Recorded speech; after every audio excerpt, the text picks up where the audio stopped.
I have now been warned. Like I talked to some folks from Radio Free Asia, and they said, "Do you plan to go to China anytime soon?" And I said, "No." And they said, "Good, don't." Yeah, so I think that I was doing a lot of research during the day that made me want to curl into fetal position on the floor and just stay there. And then at night I would think about the pleasant things in the novel. And so it was a very up and down. From NCPR, welcome to Northwards. People, ideas, and conversations from and about Northern New York, Vermont, and beyond. I'm Mitch Teich. Support for the Northwards podcast comes from the J.C. Steiniger and M.E. McDonald Charitable Fund at Adirondack Foundation in support of the Adirondack Foundation, building stronger Adirondack communities. I love a good road trip. Actually, it doesn't even have to be a good road trip. Back in college, a friend and I were fans of finding new stretches of recently completed interstate highways, sometimes only 4 or 5 miles long, maybe one exit, and driving back and forth on them. And yeah, looking back on it now, it does seem kind of lame. But there is something romantic, something I really enjoy about seeing the world go by, almost cinematically, through my windshield with a self-chosen soundtrack blaring from the speakers, wasting a lot of gas. Okay, again, that sounds a little lame, but Soma Mei Sheng Frazier writes about an epic road trip in her new novel. The characters in Off the Books, May the driver, Henry the passenger, and Anna, a preteen who you'll hear about in a few minutes, are on their way from California's Bay Area to Syracuse. And without giving away too many spoilers, the reason they're on this trip is to reunite Anna with her father, who has fled the Uyghur region of China. It's in parts an adventure novel, a coming-of-age story for May, an examination of the treatment of Uyghurs at the hands of the Chinese regime, and a meditation on family and parenthood. And it's pretty funny in places, too. Soma Frazier teaches creative writing at SUNY Oswego, and she visited with us on a trip to the North Country recently for an event at SUNY Canton. What a pleasure to meet you. Thank you so much for making some time. Thank you so much for having me in. What were the themes that you wanted to explore as you sat down to work on this novel?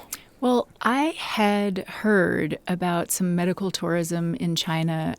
Here, if you need a kidney or a lung, it takes maybe 4-6 years.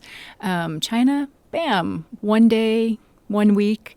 And so people started to wonder you'd have to have quite a source of organs to procure one so quickly and with the right blood type and everything. And so I had read about political prisoners and prisoners of conscience being incarcerated and then having organs harvested. So there were some grim themes, thoughts about like systems that fail us, the targeting of ethnic minorities, those types of things. And then there were some, lighter themes like romance and road trips and family and those types of things. Yeah, from that rather dark spark, which I guess is a contradiction in terms, it actually yielded a novel that is at turns both serious and dark, but also light and humorous and romantic. Yeah, I feel like when you have like a wake and bake weed smoking grandpa character and then a hot guy that may or may not in my mind have looked just like Henry Golding, there's got to be some fun in there too. Well, so you mentioned the wake and bake grandfather character. He's the grandfather to May. Yes. Can you give us a little window into what shapes her? There's so much behind her character. Yeah, she is Chinese American, born and raised in Oakland, California. And her grandpa, he's got a lot of swag and he likes to teach her, American history, about the Chinese working on the railroads, those types of things. And so May, living in Oakland, sees a bit of his culture, sees some systemic injustice, and so that kind of prepares her for seeing larger political issues and understanding them once they crop up. Well, and she is I guess there's no other way to put it, an Ivy League dropouts, who it sounds like her experience, I mean, she had some other things going on that led her to drop out, but also the experience she had when she got there was a whole bunch of contradictions. Yeah, she went to a school that was founded, for the education of the quote-unquote savages, Native Americans, and she feels like her classmates still are sort of savage, and so she has a family tragedy occur and decides school's no longer for her, and starts driving folks around instead.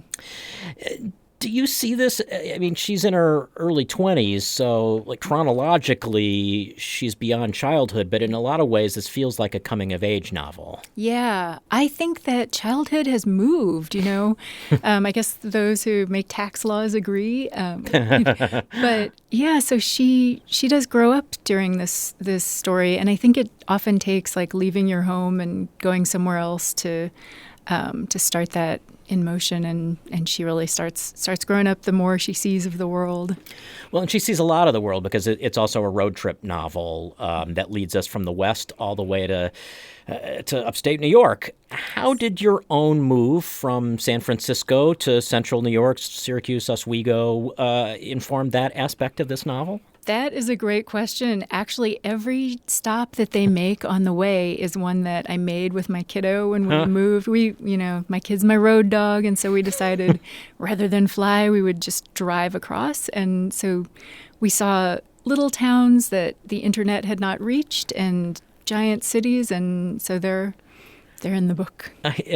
Are you someone who enjoys the open road, the great American road trip, if you will? Yes. Although I didn't set out to write a road trip novel, I love my car. I think it's probably the most American thing about me is how much I love that car. Because you're insulated, and yet you're also free. You can move around the country at will. Well, and Mei is this off-the-books driver, but one of the things that she does for her clients, or at least for Henry, is to put together these little information sheets about every place they stay. And it felt to me like how my parents, or really my dad, would prepare my brother and me every day when we'd be on a road trip. I guess was the information sheet, knowing that you took this road trip with your son, something, if not literally taken from that? You wrote information sheets. Yeah, I wrote down a couple notes. Now, see, if my son ever listens to this, he'll be like, what? I thought you were just like saying this off the top of your head. But no, not off top. You didn't know that much about Elko, Nevada before you, or no, Nevada, my bad. I did not. I didn't know like the snow fences in Wyoming. I didn't know what they were and how they catch the snow. Really interesting, though. And so that's probably a good segue, because parenting and family really underscore a huge part of this novel. We won't give away too much, but can you share what we find out relatively early is the true nature of what Henry, the person that Mei is driving around, what's he doing on this trip? He is trying to help out a vulnerable child because the family can't in this situation. He's helping out, and that really resonates with Mei because she's trying to figure out her own family, and she even thinks about parenting for the first time, being exposed to Henry and his secret mission.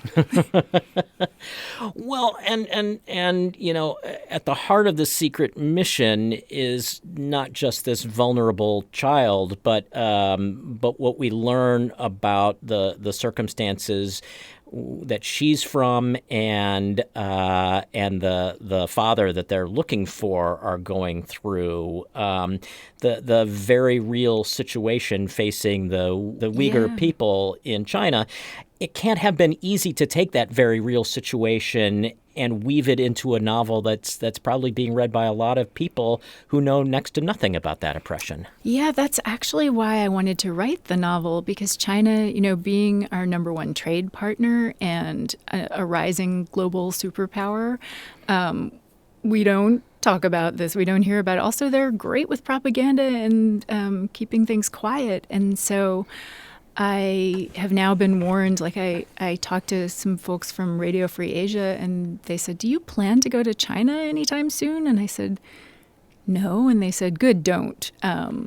Yeah, so I think that I was doing a lot of research during the day that made me want to curl into fetal position on the floor and just stay there.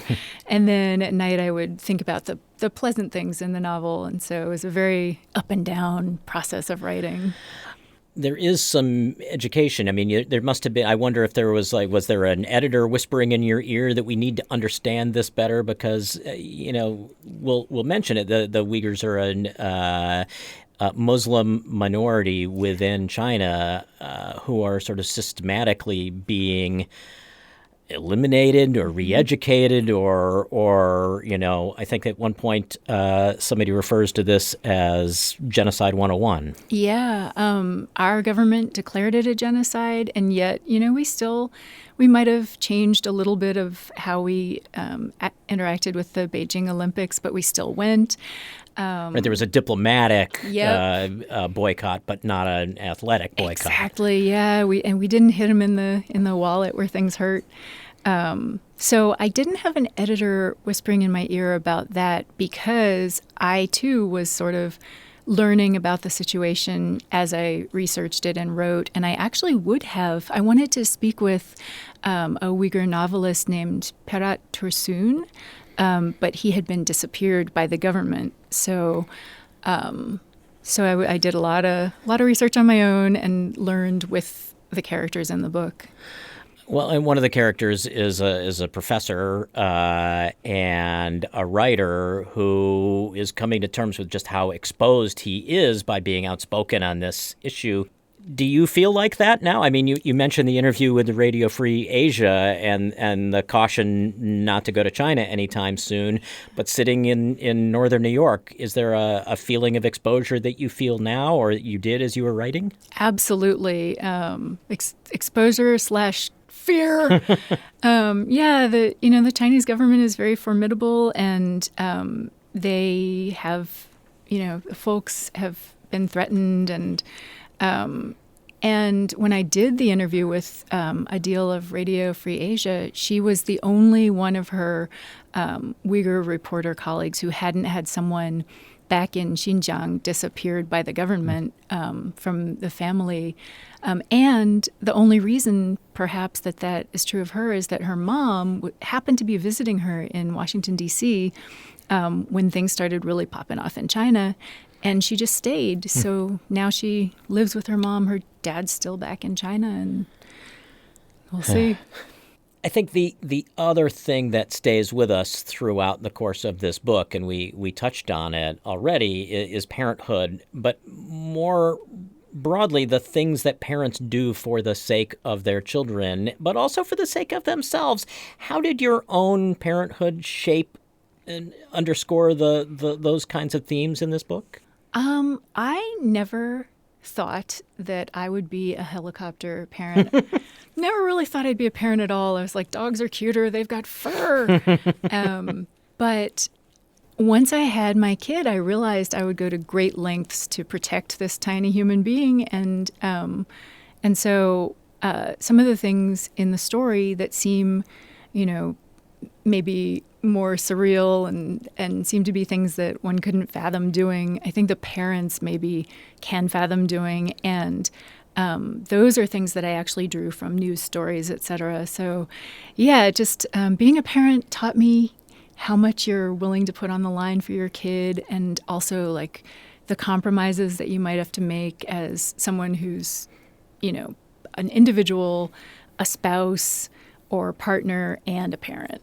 Well, and it seems that's like the biggest area of growth for Mei is going from someone whose real attitude towards this is as a child to appreciating as she comes into the orbit of this very vulnerable girl, appreciating what her own parents and her own forebears have done for her, but also for themselves. Yeah, I bit that straight from my life. I was walking across a playground and there was this little kid, I think her name was Jadeja, started with a J, and she was playing tetherball and the ball had gotten stuck up at the top. And I was 34 at the time, still not really thinking about having kids. And she said, "Can you help me get that?" So I was like, "Sure." And I put my arms around her to lift her up so she could knock the ball free. And all of a sudden I felt like, oh, I need to take care of a child. So I experienced that awakening and then thought, I can write this in. Wow, how amazing that you can actually, that there's like this bolt of lightning moment for you. Yeah, I'm lucky because for me, there was no middle ground of uncertainty. Do I want to have a kid or not? I was like, heck no, absolutely yes. Talk about Mei's grandfather. Yeah. Because in a lot of ways, I don't think you can read this book without him coming off as your favorite character. He's so likable and no nonsense, and or at least we think he's no nonsense. Yes. So, as mentioned, he's a wake and bake weed smoker. He plays a lot of video games. He was a mechanic, but he is, like many of my Chinese family members, rather blunt. He calls Mei an Oriental cracker mix because she's, Caucasian and Asian descent. And I pulled a lot of his swag as well from, my own grandma she was mischievous. She was a poker shark. She defended her home against invaders with a gun while my ex-military hero grandfather hid in the bedroom. And she also was someone that, like the grandpa, it's very hard to dislike. If I'm not mistaken, you have a biracial past as well, correct? Yes, yeah. So that must have, that must shape a lot of how Mei's background plays out. Absolutely. I think, it's easier to connect on certain levels with the parent if you have a parent who's grown up in the culture that you're living in, there are certain ways of communicating that cultural contexts that make it easier, and it can be harder to see, how another culture expresses love and all those things. So you may think like, my mom just doesn't care about me. She just keeps providing me with food and money and never, says those sweet things to me that my friends' parents say. So I do think like being from a family with two cultures and learning slowly to appreciate the one that I wasn't immersed in helped me understand this character. Now, you teach at SUNY Oswego, right? Yes. So I guess the question that popped into my head as I was thinking about Mei and her college experience and, some of the professor, the one, I guess he was a high school teacher, yeah. Right? The journalism advisor. How do you view, especially having completed this novel and thought through all the various things that go into Mei, how do you view the college students, the real life flesh and bone college students who are now in your orbit? I love them. I probably shouldn't say that. HR might not take that right, but they come in ready to learn, and I feel like if more of us did that on an everyday basis, just show up ready to learn, the world would be a better place. And although Mei drops out and has had like some experiences with teachers who are helpful, teachers who are not so helpful, I just hope to be one of those helpful teachers to my students. And I think that publishing the book is useful because I'm able to, I could bring in all the rejection letters from publishers who passed on the book and show them how it mirrors the workshopping process, that kind of thing, because they would always kiss, kick, kiss. They'd say this author, writes gorgeous prose, but the reason that they passed on it, and then some other nice thing, and so I could share that with my students. So I feel like the book has helped me. And it's also interesting to think about where all of them must fall on their own coming of age continuum as they come into your classroom. Yes. Nothing makes me feel older than seeing these brilliant young people. It's interesting to have a kid who's 14 and then be interacting with students who are primarily like 18 to 23, 24, mostly 18 to 22, and to see that they come in at very different levels of preparation too. Some of them have had, high school experience, which is discouraging, and then others have had these wonderfully joyous preparation for college type high school experiences. And some of them come in with a lot of real life, experience. Some of them can make it to one class but not another because they're working or caring for a family member, while others are sort of what you picture when you look at Hollywood's vision of the American teen. All right, so I can't let the opportunity go by without referencing the thing that popped off the page, and I said, I can't believe that I'm not the only one that thought this. At some point in my own childhood and for many years thereafter, I really did think that the lyrics of Secret Agent Man were Secret Asian Man. Yes, yes, that is, yep.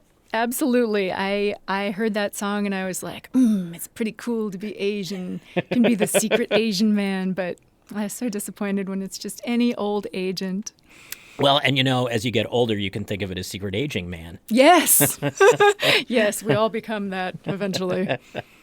Well, listen, it's a terrific novel. I really enjoyed my time with it. Thank you so much for having me in, and I hope people enjoy the ride with May and Henry. Soma Mei Sheng Frazier's novel is called Off the Books. Frazier also teaches creative writing at SUNY Oswego. I spoke with Frazier on her recent trip to the North Country for an event at SUNY Canton. You can read more about Frazier from a link at ncpr.org/northwards. Now here's another person who knows a thing or two about road trips. Ethan Shanty has our closing credits. Northwards is an NCPR podcast production. The show is written, edited, and produced by Mitch Tyke with digital production supervision by me, Ethan Shanty. Caitlin Kelly handles our social media, Bill Hanel is our digital director, and Doyle Dean is our production manager. Music is by the Wickmore Jazz Trio of Plattsburgh. To support this show and find more podcasts, visit ncpr.org. This is NCPR, North Country Public Radio.